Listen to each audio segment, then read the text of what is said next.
तो चलिए यहाँ पे देख सकते हैं आप लोग कि द्विघात समीकरण लिखा हुआ है, जिसको इंग्लिश में क्वाड्रेटिक इक्वेशन कहते हैं। तो चलिए इसके बारे में हम लोग जानकारी प्राप्त करते हैं। सबसे पहले कि द्विघात समीकरण है क्या। वास्तव में कोई भी समीकरण px इक्वल टू 0 जहाँ px घात 2 का एक बहुपद है, एक द्विघात समीकरण कही जाती है। परंतु जब हम px के पद घातों के घटते क्रम में लिखते हैं तो हमें समीकरण का मानक रूप प्राप्त होता है, अर्थात ax² plus bx plus c equal to 0। a is not equal to 0 द्विघात समीकरण का मानक रूप कहलाता है। यानी कि px, ठीक है, px कोई भी इक्वेशन आप ले सकते हैं। मान लीजिए मैं ले लिया x² plus bx plus c ही ले लिया। अब क्या बोलता है, px इक्वल टू 0, यानी कि ax² plus bx plus c equal to 0। तो इसका घात के पावर कितना है, 2 है। तो ये जो है एक प्रकार का बहुपद है। ठीक है, यहाँ तक समझ गए। अब क्या बोल रहा है कि px के पद जो है घातों के घटते क्रम में लिखते हैं। जब इसको घटते क्रम में कैसे, जैसे x² है, फिर 1 हो गया, उसके बाद घट गया, 0 हो गया। तो इस क्रम में जब लिखते हैं तो इसी को हम लोग बोलते हैं समीकरण का मानक रूप। समीकरण का मानक रूप, जिसको इंग्लिश में कहते हैं स्टैंडर्ड फॉर्म ऑफ इक्वेशन। ठीक है, यहाँ तक तो समझ गए होंगे। अब क्या कहा गया कि ax² plus bx plus c is not equal to 0। यहाँ a is not equal to 0 मतलब बोल रहा है कि ax² plus bx plus c equal to 0 है, जहाँ a is not equal to 0। यानी कि a अगर 0 हो जाता है, अगर a की जगह 0 रख देते हैं तो पूरा 0 हो गया, plus bx plus c equal to 0। तो यहाँ पे x² का कोई इक्वेशन नहीं बन रहा है, यानी कि कोई बहुपद नहीं हो रहा। जी द्विघात, यानी स्क्वायर का मतलब होता है द्विघात। तो यहाँ पे किसी प्रकार का घात के पावर में 2 नहीं हो रहा, तो इसलिए a is not equal to 0, इसलिए a 0 नहीं हो सकता है। a अगर 0 हो गया तो फिर वो द्विघात समीकरण नहीं होगा। चलिए 4.1 की आपका उदाहरण 1 को सॉल्व करते हैं। देखिए इसमें क्या कहा गया, क्वेश्चन को ध्यान पूर्वक पढ़िए। जॉन और जीवंती दोनों के पास कुल मिलाकर 45 कंचे, दोनों 5-5 कंचे खो देते हैं। अब और उनके पास कंचों की संख्या का गुणनफल 124 है, तो आरंभ में उनके पास कितने कंचे थे ज्ञात कीजिए। देखिए इस क्वेश्चन को ध्यान पूर्वक देखिएगा। इस solution,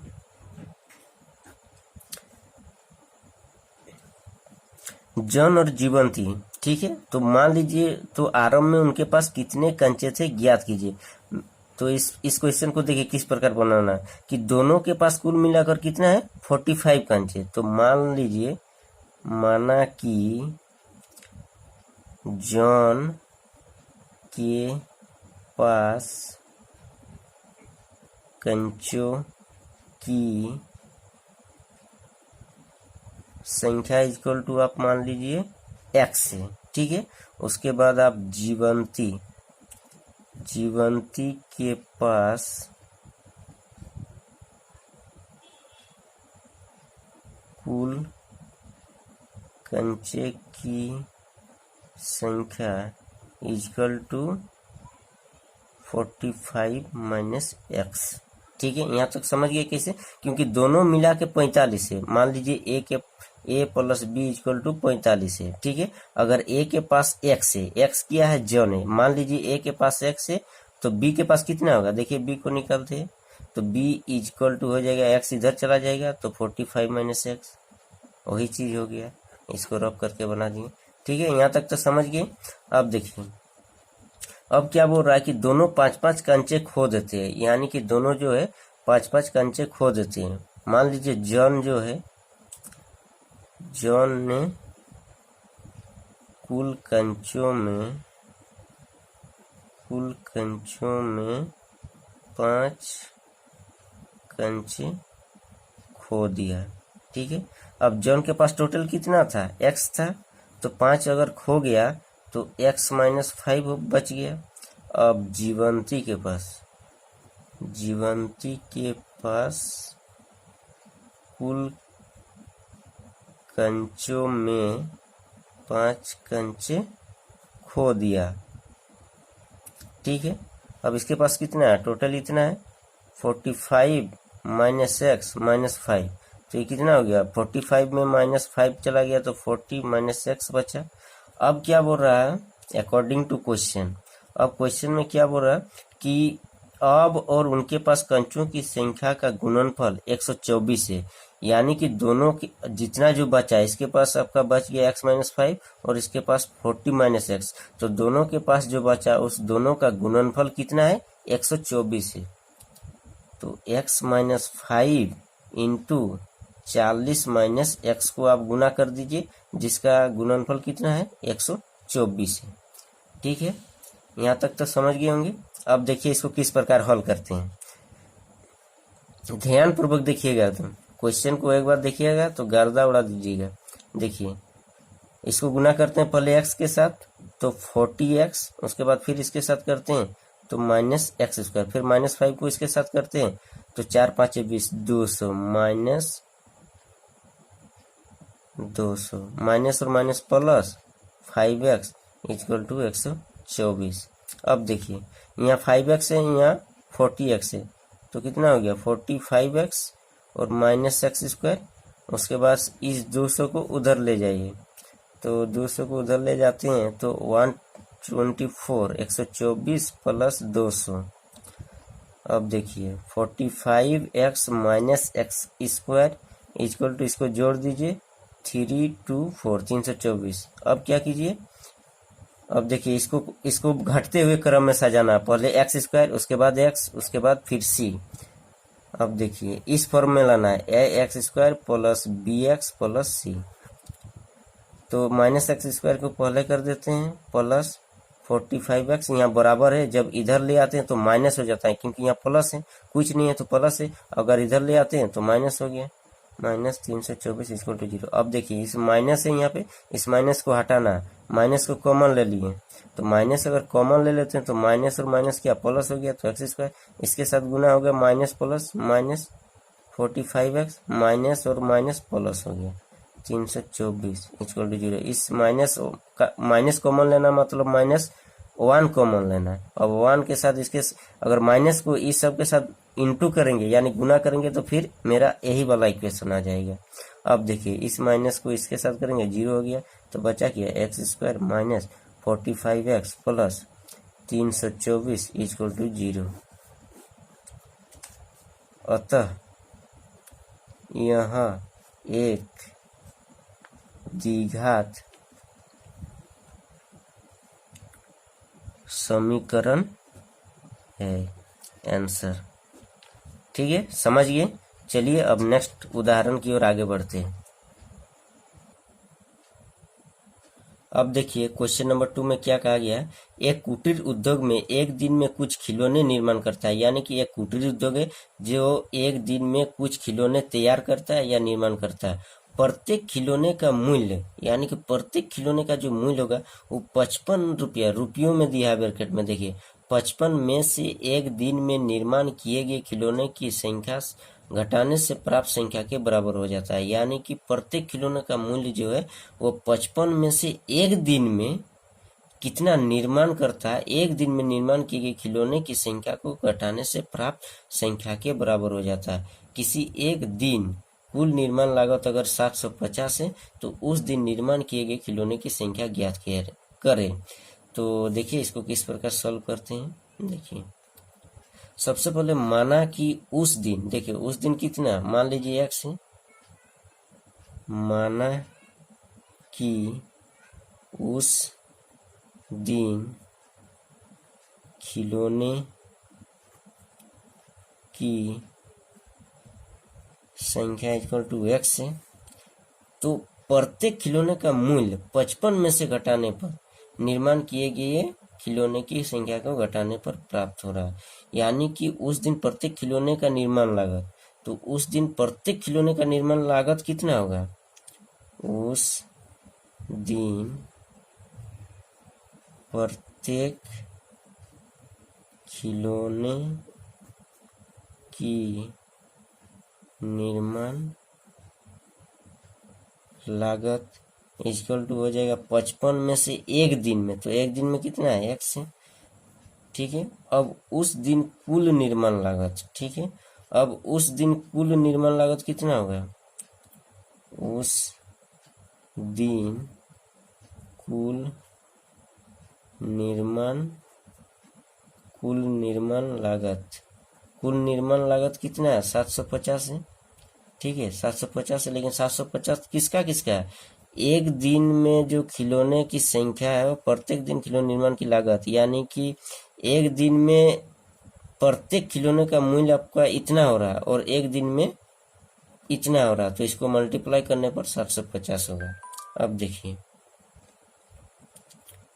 x into 55 according to question, 55 minus x equal to 750, ठीक है।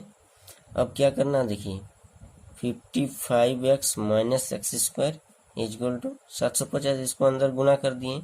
अब मैंने क्या कहा था कि जो है क्वाड्रेटिक इक्वेशन को घटते हुए क्रम में डिसेंडिंग ऑर्डर में उसको मतलब सजाना है। देखिए माइनस एक्स स्क्वायर को पहले कर दिए, उसके बाद प्लस 55x इजक्वल टू 750। अब 750 को इधर ले आइए, minus x square plus 55x इधर ले आते हैं तो 750 हो जाता है, इजक्वल टू 0 हो गया। अब क्या करना है, माइनस को कॉमन ले लीजिए, तो माइनस कॉमन लेते हैं तो माइनस और माइनस प्लस हो गया, इसको करते हैं तो माइनस हो गया।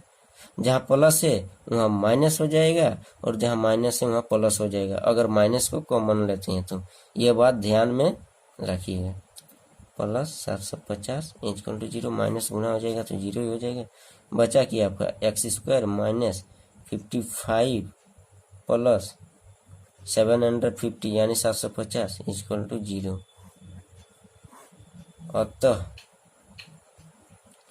अतः ये एक द्विघात बहुपद है। आंसर यहाँ तक समझ गए। अब चलिए नेक्स्ट क्वेश्चन की ओर आगे बढ़ते हैं।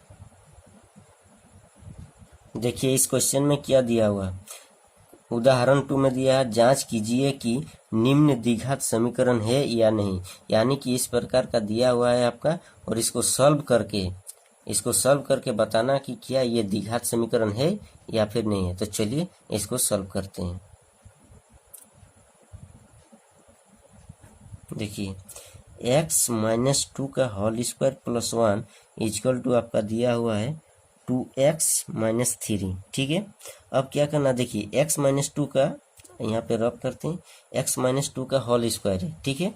x माइनस 2 का होल स्क्वायर, इसका मतलब a माइनस बी का होल स्क्वायर। तो इसको आप लिख सकते हैं ना कि a square minus 2ab plus B square, इस फॉर्म में लिख सकते हैं। अब देखिए a square minus 2ab plus B square, x square को एक्स के जगह ए के जगह एक्स रखिए और बी के जगह 2 रखिए। अब देखिए x square minus 2 into A B आपका कितना है, एक्स है, बी कितना है, 2 है, प्लस बी स्क्वायर 2 का whole square plus 1 equal to 2x minus 3, ठीक है। अब देखिए अब क्या करना है, एक्स स्क्वायर इसको गुना कर देंगे तो माइनस 4x प्लस 4, ठीक है, plus 1 equal to 2x minus 3। अब इसको जोड़ दीजिए, एक्स स्क्वायर माइनस 4x 4 और 1 5 2x माइनस 3, इसको इधर लेते आइए। अगर इसको इधर लेते आते हैं तो आपका हो गया x square minus 4x plus 5 minus 2x plus 3 equal to 0, ठीक है। अब देखिए यहाँ पे 4x है, यहाँ पे 2x है, 5 है, यहाँ 3 है, माइनस है, माइनस होता है लेकिन ऐड हो जाता है। एक्स स्क्वायर माइनस 6x और इसका आपका ऐड होगा कितना होगा 8 इजकल टू 0। तो यहाँ पे एक्स स्क्वायर आ गया, यानी कि ये द्विघात समीकरण है। अतः ये एक द्विघात समीकरण है, ठीक है।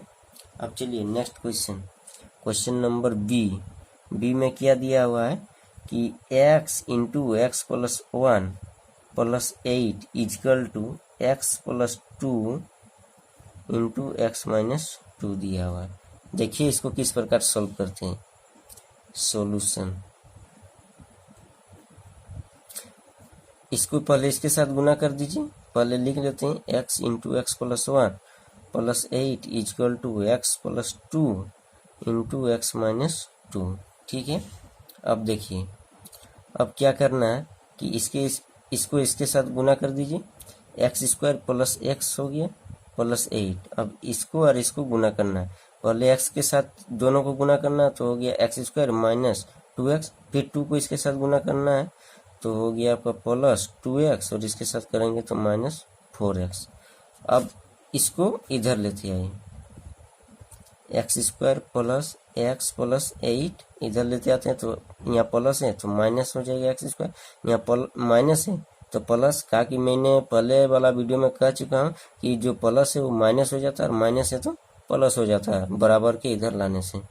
अब देखिए minus 2x plus 2x minus 2x, फिर इधर चल जाएगा तो प्लस 4x इजकल टू 0। बराबर साइन देना नहीं भूलिएगा, नहीं तो इससे भी मार्क्स कट जाता है। अब देखिए अब क्या करना है, यहाँ पे माइनस एक्स स्क्वायर है और यहाँ पे एक्स स्क्वायर है तो ये कट गया। अब माइनस 2x प्लस 2x ये भी कट गया, बचा क्या आपका 4x और यहाँ पे x 5x plus 8 equal to 0। तो यहाँ पे एक्स स्क्वायर नहीं आया, तो एक्स स्क्वायर नहीं आया यानी कि इसका मतलब ये द्विघात समीकरण नहीं है, अतः ये द्विघात समीकरण नहीं है। आंसर। अब देखिए क्वेश्चन सी में क्या दिया हुआ है। इसमें दिया हुआ है आपका x into 2x plus 3 equal to x square plus 1। देखिए इसको किस प्रकार सॉल्व करते हैं। सॉल्यूशन पहले लिख लीजिए x into 2x plus 3 equal to x square plus 1। अब इसको अंदर के साथ गुना कर दीजिए तो आपका हो गया 2x स्क्वायर प्लस 3 के साथ करते हैं तो 3x equal to x square plus 1। अब इसको इधर ले आए, यहाँ पे बराबर देना नहीं भूलिएगा।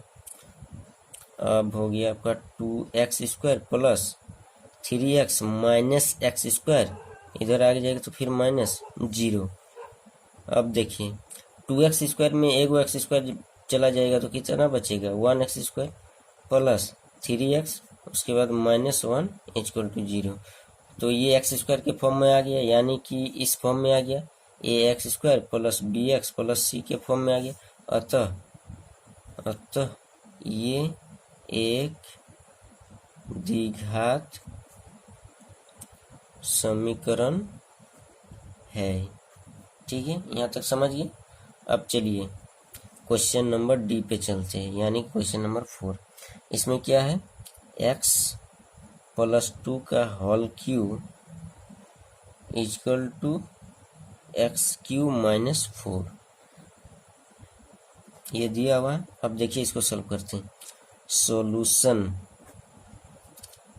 x प्लस 2 का whole cube equal to x cube minus 4। ठीक है, अब देखना है, अब x प्लस 2 का होल क्यूब का फॉर्मूला आपको जानना जरूरी है। अगर नहीं जानते तो फिर क्वेश्चन नहीं बनेगा।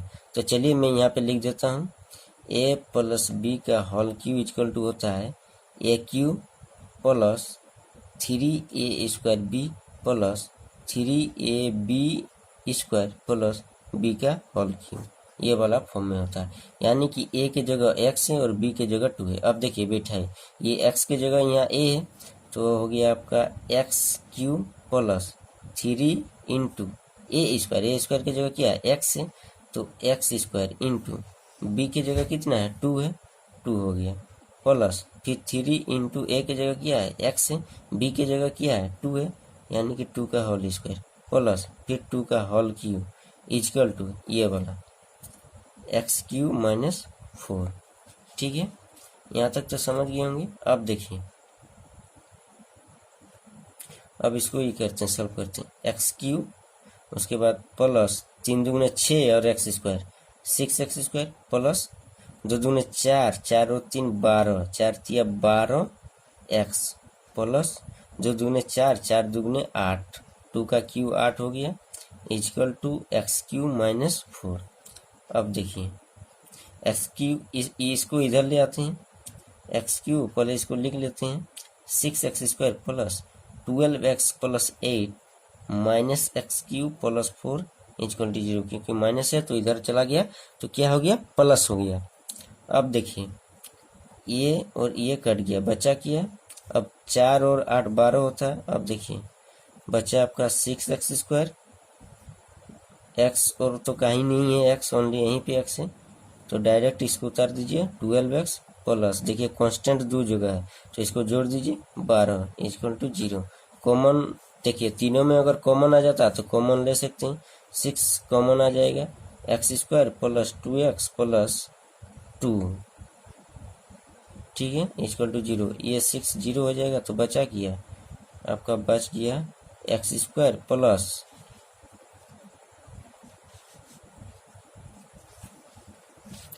x² plus 2x plus 2 equal to 0।